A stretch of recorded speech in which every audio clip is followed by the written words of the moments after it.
A biblical perspective on life, culture and current events. This is 2020 on Vision.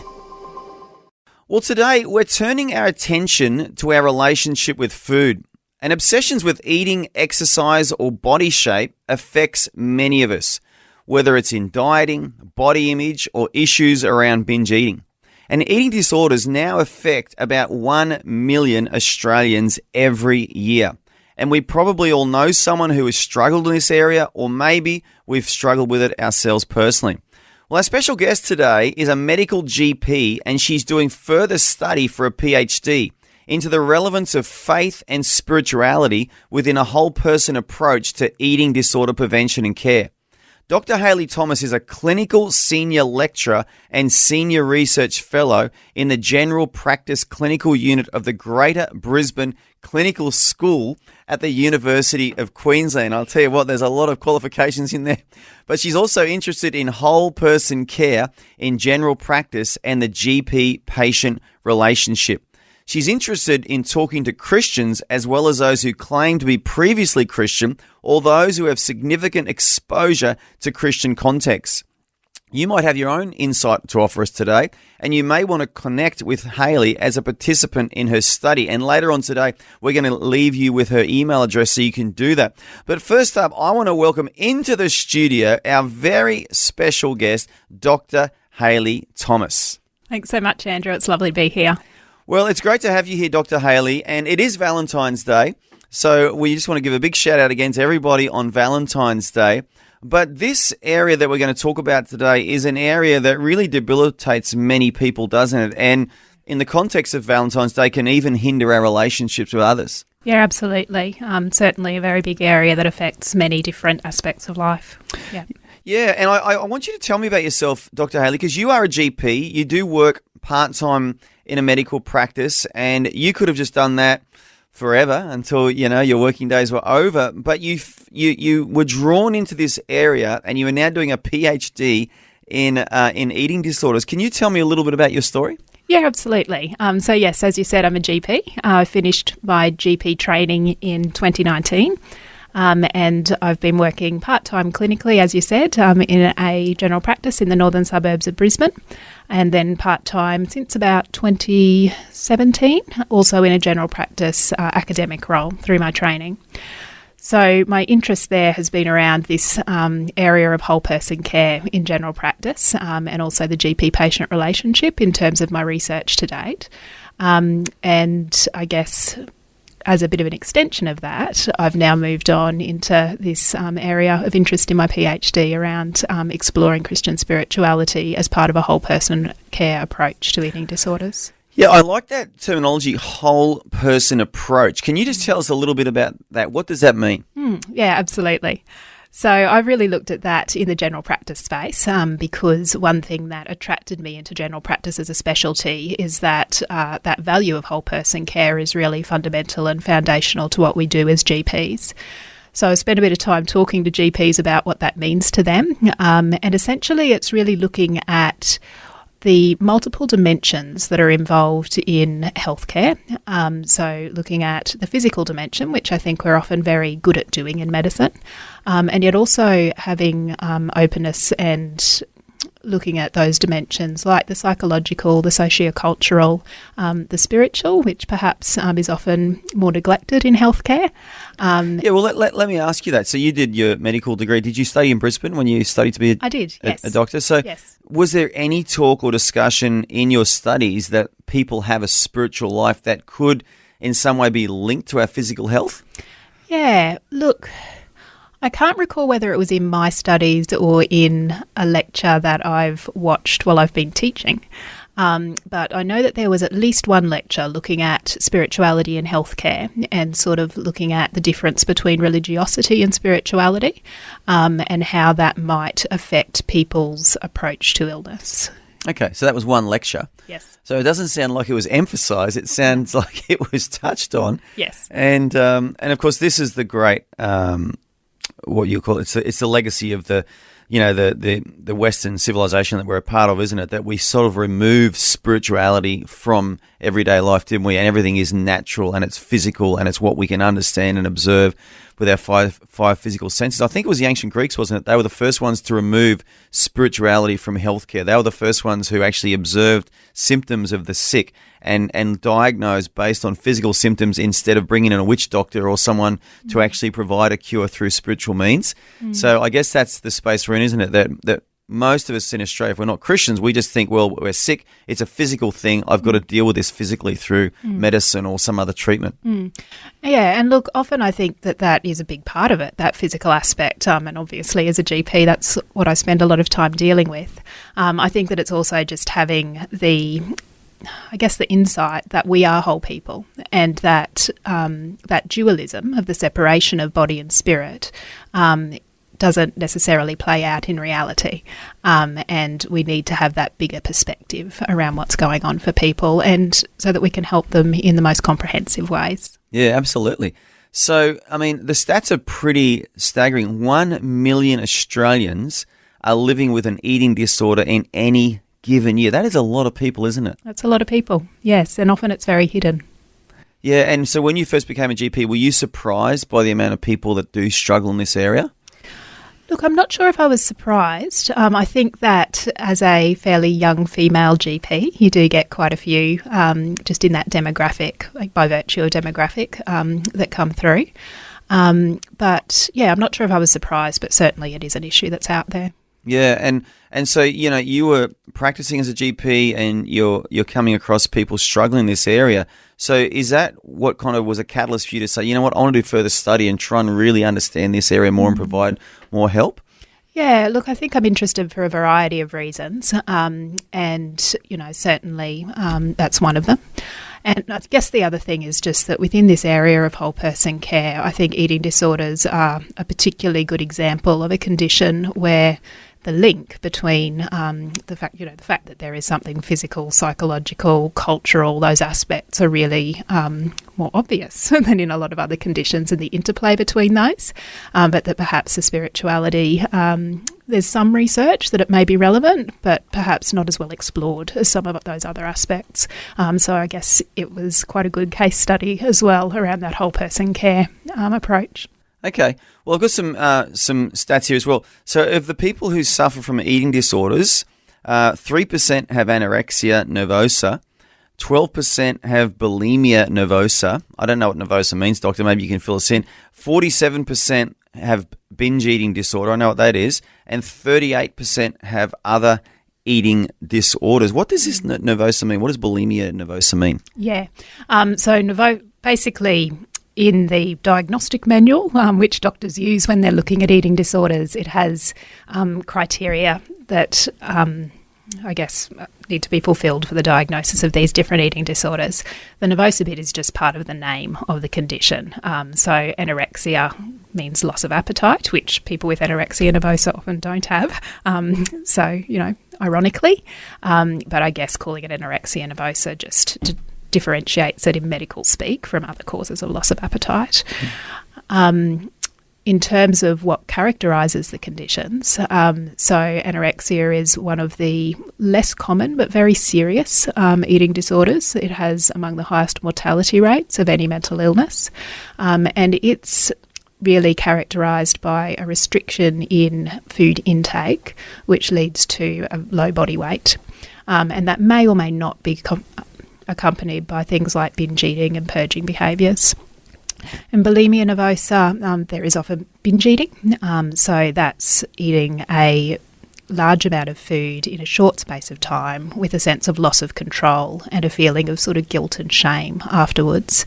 And then in bulimia, there's often compensation, for example, self-induced vomiting and those types of behaviours as a response to the binge eating episodes. In binge eating disorder, there's the binge eating without the compensation. And then that large group which you spoke about, which is those other eating disorders, is basically just people who are experiencing some of those types of behaviours or some of the distress around body shape and weight, which are part of those disorders as well, but they just don't meet the specific criteria that we have for those disorders, but are still very serious. Yeah, it is very serious. And is this a recent thing? Like, were these disorders around 100 years ago? That's a really good question. So I think that they have been around for some time. I'm not sure in terms of when we first started calling them eating disorders and defining them in this way. Certainly there's some suggestion that some of the early saints who were fasting had conditions which may have resembled things like anorexia, but may not be quite the same as what we're seeing now. But we know that the prevalence is rising, and particularly in the context of COVID, we've seen quite a rise in the prevalence of eating disorders in Australia. Yeah. And I mean, and here's another question. So is this more limited to the Western world, or is this a worldwide issue as well? Or is it mainly in the Western civilizations we're seeing these disorders? It's a really good question. I'm not sure that we know the answer, or certainly that I don't know the answer for certain. Certainly our Western culture with the thin ideal we know contributes to the development of these disorders. But I don't think that they're limited only to Western cultures, and I'm not sure that we've got the evidence to know, or certainly I'm not aware of the evidence, if it is there, to know the comparative prevalence in the different societies. Yeah, and I've also read some stats. 80% of adults diagnosed with an eating disorder have at least one or more psychiatric disorder as well. So there's a real link there, isn't there, to mental health issues? There is often overlap. So there's often other mental health conditions that are in the mix there, yes. Dr. Hayley, we may have a caller here, and I think we have Kay with us. Is that you, Kay? Yes. Hello. Welcome to 2020, Kay. Thank you. Do you have a question you want to ask Dr. Hayley today? Yeah. I have a family member who I've observed since they've been coming to our family, married one of our children, and just noticing a lot of weight loss, a lot of exercising. When we go there, she doesn't eat very much, and I just feel she's really wasting away in front of me. And so I just want to, I don't know I don't know much about these diseases, and I just want to talk about that, if that's all right. Ask a question. Yeah, absolutely. And I'm... Hello? Hello, can you hear me? I can't hear you. Can you hear me now? That's better. Yes. Thank you. Yes, yeah. Look, I'm really sorry to hear about your experience. That's a really difficult thing to be, watching in a family member and to be having those concerns.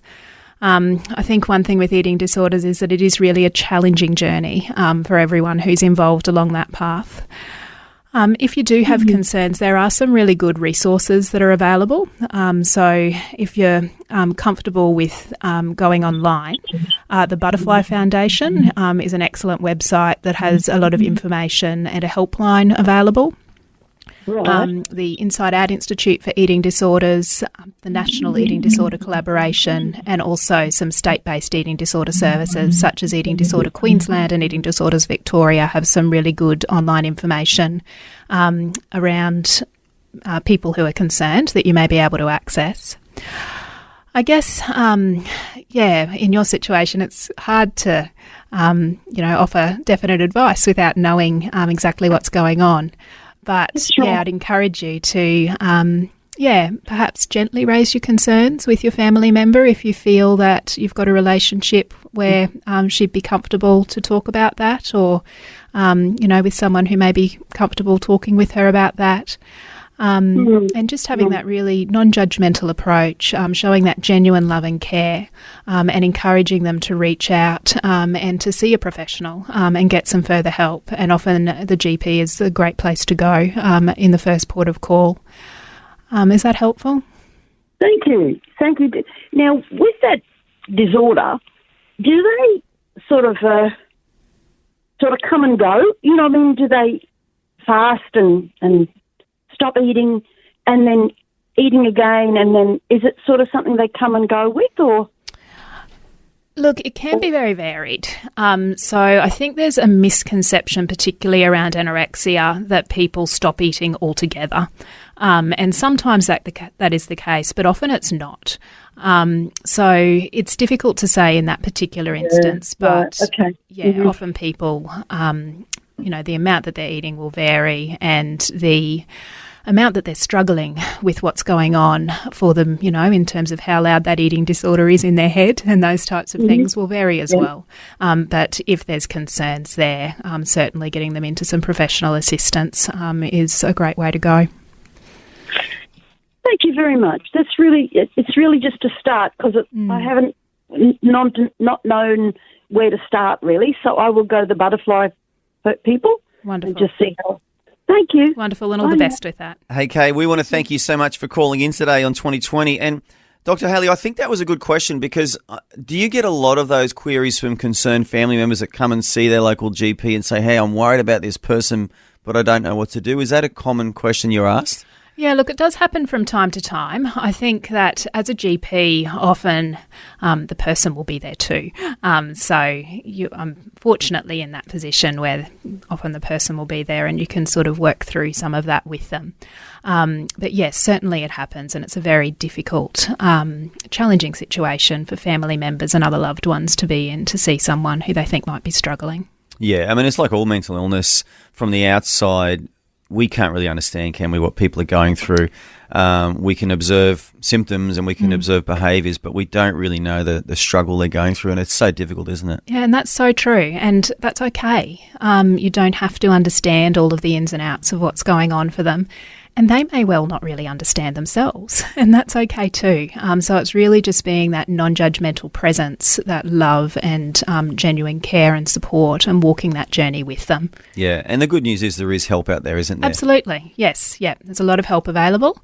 And again, your GP is a great first point of call, as well as some of those online websites.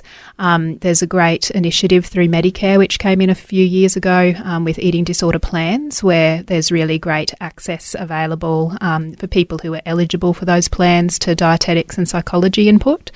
And yeah, again, your GP is the place to start to see whether that's an option for you or whether there may be other more appropriate options available. Yeah, absolutely.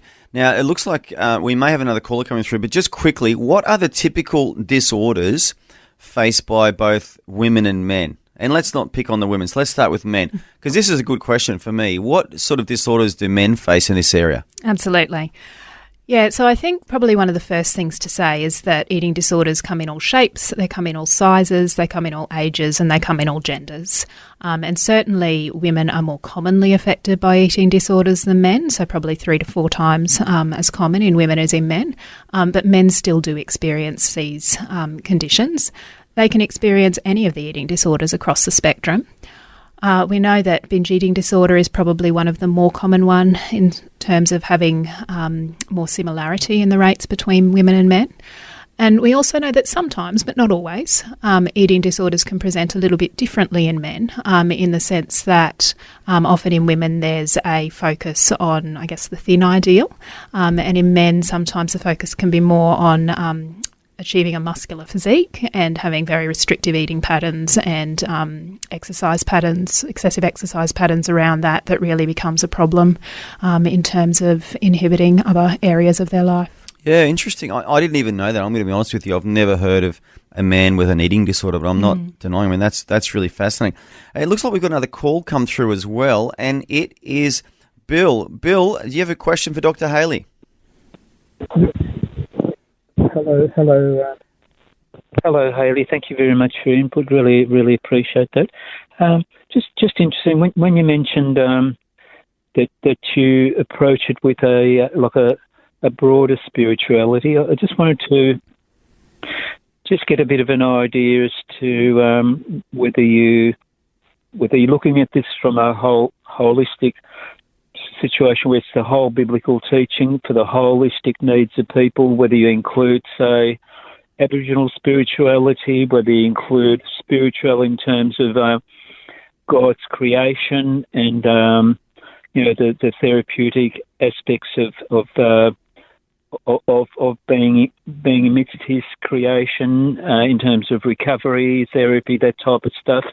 Yeah, I just wanted to if you wouldn't mind just talking about just in terms of recovery, what you mean by spirituality, how broad you're viewing that spirituality, please. Yeah, absolutely. Thanks for the question. So we're in the very early stages of this study at the moment. And in terms of spirituality, I think that there's quite a range of definitions and it can be quite a hard concept to really pin down. For this study, in order to narrow the focus of the research question, we're focusing on Christian spirituality in any of its expressions. So that could be, around nature, around scripture, around anything really that people are finding helpful or unhelpful in this space. And the type of research that we're doing is going to be around talking to people about their experiences and really just following their leads in terms of where that's taking us, and then working together with them to design some sort of resource to assist in this space. So, yeah, I think that there's potential relevance of spirituality across the board. For this specific project, we're focusing in on Christian spirituality. Hey, Bill, I want to thank you for calling in today. That's a very, very good question. Dr. Hayley, I do want to ask you to go back to where we were before the news break. We talked about men and eating disorders and how men can be affected, but I now want to ask about women and how women can be typically affected by eating disorders as well. Yeah, so look again, I think that it's a very broad spectrum, and certainly again, so you can't tell whether someone's suffering from an eating disorder by looking at them, or by their age, size, those types of things. So again, across the spectrum, women can suffer from, anorexia, bulimia, binge eating disorder. Another one we haven't talked about is a fairly new diagnostic category of avoidant restrictive food and intake disorder, which is where the focus really isn't so much on body shape and weight and body image distress, but more around, aversions to certain tastes and textures and those sorts of things, or healthy eating, to the point where that becomes unhealthy, and you can end up with things like nutritional deficiencies and that sort of thing. Okay, so people don't want to eat certain foods because of textures and tastes and phobias, and so they'll actually not eat and not be nourished, and that can lead to health problems. Or they'll restrict their eating to a point where they're missing things that are quite important for their nutrition and become unhealthy in that way. So it's not so much that they're not eating as they're eating a very limited variety of foods. Oh, wow.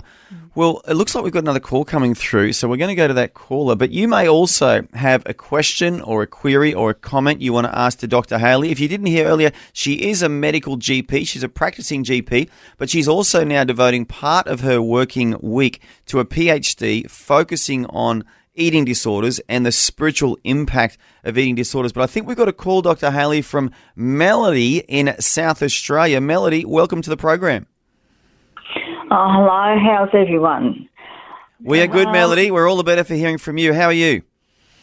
Oh, I'm good. I just thought I'd make this interesting comments because in my Bible study group, one lady knows somebody and a young girl, and there's several other young girls in the same church group, and all of these girls come from loving Christian families with good backgrounds and loving, nurturing Christian families, and they're going to a really good, solid, nurturing type of Christian church, and one of them's probably done a bit of a Google search. Seems to me an interesting phenomenon. A large percentage of young people with eating disorders come from lovely homes and lovely Christian homes, as I said, and they go to good Bible-believing Christian churches. And so it's really a strange phenomenon. The world in its way sort of creeps into these young girls' minds, even though they're obviously getting a good Christian upbringing, yeah. You know, that's actually a really, really good question, Melody. And I'm going to ask you to hang on to get the answer from Dr. Hayley. But Dr. Hayley, have you observed this as well, that people from what would look like an ideal upbringing, a Christian home, exposed to church, they know the scriptures, are still being affected by eating disorders? Yeah, absolutely. And I think that it's been, I guess, a little bit of a misconception in the community that, or I guess a sense of blame around the family with people with eating disorders. And there's really more recently been an emphasis on taking the focus away from that, and because often it isn't the family's fault. These are such complex conditions with so many factors that are playing in there that it can be quite unhelpful to, blame the family and attribute it to that when these conditions are going on, because often that's just not what the issue is. And yes, unfortunately, these conditions can affect people from excellent upbringings and who've, been in those very supportive contexts.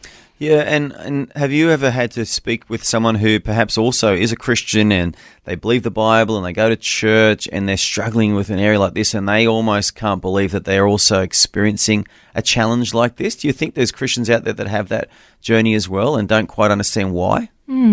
Yeah, look, I wouldn't be at all surprised if there are. And really in the research that we're doing, we're looking to talk to people who are in that type of position to understand their experiences and really help to, look at helping in this space. Yeah. No, it's quite interesting. And Melody, did you have any other questions or comments you wanted to make today? No. No, that's it.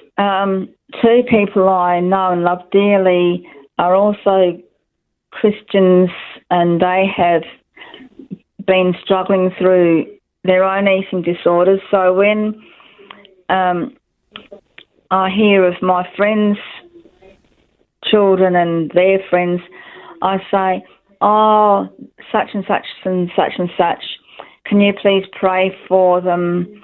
Because I know that they, being Christians, and they can empathise and pray with them. I just thought I'd say that. So, well, we really, really appreciate you calling in today, Melody, and it's a really valid point. And like you said, we can pray as Christians, and as Dr. Hayley said, we need to, as much as we can, encourage people to seek professional help as well. But Melody, thank you so much for calling 2020 today.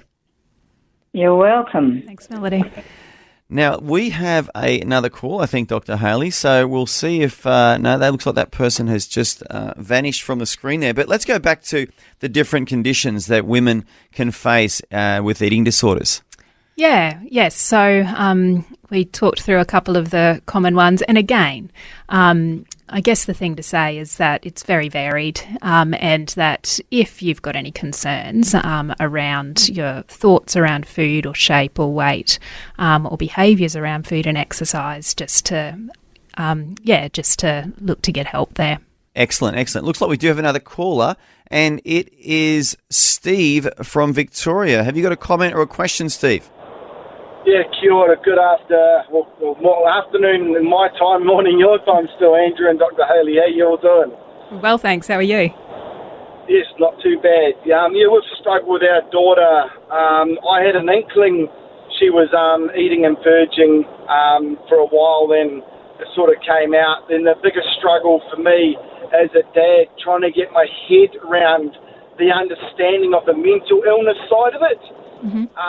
When you get that phone call at 2 o'clock in the morning, hey Dad, I love you, but I don't want to be here, mate, your feet don't hit the ground searching for your daughter, and there's nothing you won't do. And then just trying to get my head like, there's a bloke, truck driver going from A to B, just eat, just exercise when you need to. But she was going to the extremes of everything, and trying to get my head around that and educate myself, that was a real struggle too. And from a bloke's point of view, just eat and hold your food down, and trying to get into her mindset as well was a real struggle for myself. And then when I got to that point, oh man, what a relationship we've got now. And I'm the only believer in the family, and praying through that and having a good support crew around me through a prayer group, and that is what praise God, got me through. And then I pray over my daughter, and she goes, Dad, what are you doing? I'd stand at her door, because she's 18 now, and I'd stand at the doorway with both hands on the door frame. And she killed me a couple of times, and, tears just rolled down your face, and you go, I just want you to stay. I don't want you to go anywhere. So... Wow. Steve, I want to really thank you for your call, because I'm a dad too. And like you said, many times we don't understand our daughters, do we, fully, but we just love them, and we want them to know how much we love them. And I totally hear, and I think there'll be a lot of dads out there right now listening to your call, Steve, and relating to this, that we sometimes can't understand. But just remind our listeners again, Steve, what was that catalyst for you where things changed, that really helped you, be a better dad in this situation? Just educating myself to understand where she was coming from. It's so easy for us blokes to go into mentality because we just want to fix things. Just eat your meal. Just eat this, eat that. And it's just so easy for us to throw that cliche out there. Oh, you look good in that dress. But when they've got that mental problem going on, the mental disorder, they're not getting enough food to the brain, so the brain's not functioning properly, and that's where it gets distorted and all the wires get mixed up, was the best way that was explained to me by the beautiful psychologist we got our daughter into. And it took me ages to put that into my mind, to go, yeah, okay, let's just get through this, understand where she's coming from. So just the understanding and educating yourself to get onto her level, to find out where she's coming from and what she's going through, to then balance out, it was just a real struggle for me at the time, then breaking through that understanding barrier and just educate yourself as much as you can on just soak it up. And then on top of that, don't forget to keep reading the Bible and keep God at centre focus. Because without that steadfast, you're like a boat without a good rudder. You're just all over the shop. Yeah. So it's a balancing act, that's for sure. Wow, such good comments, Steve. Dr. Hayley, do you want to add anything to that and offer Steve any encouragement or support as well? Yeah, Steve, I guess just the first thing, thank you so much for sharing your story. That's, such a difficult journey to walk with someone that you love. It sounds like you've been, doing that well and on that for a while. So certainly your comments around how hard this is to understand, that's so true, and so hard for family members who are looking on and, love the person and, want to fix it, as you said. You do, yes. Yeah. And I guess what you've said around that sense of, why don't you just eat and why don't you exercise as much as you need to is a really common response here. And I just love what you've said around that importance of educating yourself, because these people... well and truly. Yeah. Because if these people could do that, they'd do it and they wouldn't have a problem. Yes. Yeah, and that's... That took me a good 6 to 8 months to get my head around the whole concept of all that. Yes. And just, Yes. Going through those motions, so Yeah, and look, absolutely, and as we've spoken about before, I'm not sure where you found your information, Steve, but there is a lot of that available online, and particularly some of those state-based eating disorder organisations often have support for carers available there as well. Do. Yeah. Brilliant. Yeah, they do, and they've got online conferences and all that sort of stuff as well, so I just fed into that as much as I could, so it was just a really big help for me. So, Well, you know what, Steve? I can just tell, mate, you are a good dad, Kiwi Steve, and you're a good Kiwi as well. And we do have another caller in the queue, but I mean that, Steve. I can just tell. I felt really touched by your comments and you calling in today. Guys. Thank you, Dr. Hayley, for bringing the subject up again. It's always going to be a big one for a lot of families. A lot of families are afraid to speak out, but don't be afraid. Get the help you need and quick as you can. Thanks, Steve. That was our saving grace. Thank you. Yeah, so true. Thank you. Take care, guys. Good on you, Steve. God bless. God bless. Wow, what a great call, huh? That was really quite touching. Now, we've got another call, Dr. Hayley, so we are going to go to this person as well. And we have Katerina from Adelaide in South Australia. There, Katerina. Yeah, I am. And yes, one's heart does sort of go out to Steve and his daughter, his family for all that. But I just wanted to say, like, when I was a kid, and this is something I only realised probably, 10, 15 years ago, that thing just clicked in my head, and I'm 53 now. But anyway, so when I was a kid, I just, when I was about, 7, 8, 9, those sort of ages, I just wouldn't eat. Would not eat, stopped eating, and would barely eat, just barely. And my parents just could not understand why I wouldn't eat. They'd sit there and, like, put it in my mouth, sort of thing. And took me to the doctors, and they said, you're just going to have to force feed her, and she has to have all these tablets. I remember the iron tablets and all these sorts of tablets, and Mum would, like, melt them in the cup, and, oh, my goodness, they smelled awful and tasted awful. Anyway, and I think what changed it for me was we went to Italy when I was about 11. But see, what was happening was that I was being sexually abused by my grandfather, and I think that was how I just dealt with it at the time. And, I guess because then when we went away, he was still here in Australia. So I guess things changed. But, it was only like when I was, like I said, about 10, 15 years ago that, I don't know, I was just thinking about it and thinking of the smell of iron and liver and, yucky things like that, which remind me of those tablets. And I went, why on earth did I, as a kid, stop eating? Why did I not want to eat? Blah, blah, blah, And then I went, oh, that's why. Because, like I only remembered, like, when I was, like, about 20 that it even happened to me. Wow. But, Katerina, I want to really thank you for calling in. Dr. Hayley, have you got any comment? Right. Dr. Hayley, have you got any comments you want to make to Katerina about that? Is there often a link with childhood abuse as well with these disorders? Yeah, again, Katerina, thank you for sharing, and I'm so sorry to hear that that's been your experience, and, just the trauma that you've been through there. I guess the answer to your question, Andrew, is that yes, there is sometimes a link there. It's certainly not always the case, but yes, a trauma background does increase the risk of developing eating disorders as a coping mechanism, and for various reasons. But it can be a way of coping with those difficult experiences. And certainly, if anyone is, struggling in that way, I'd really, really encourage you to reach out and get that professional support around that.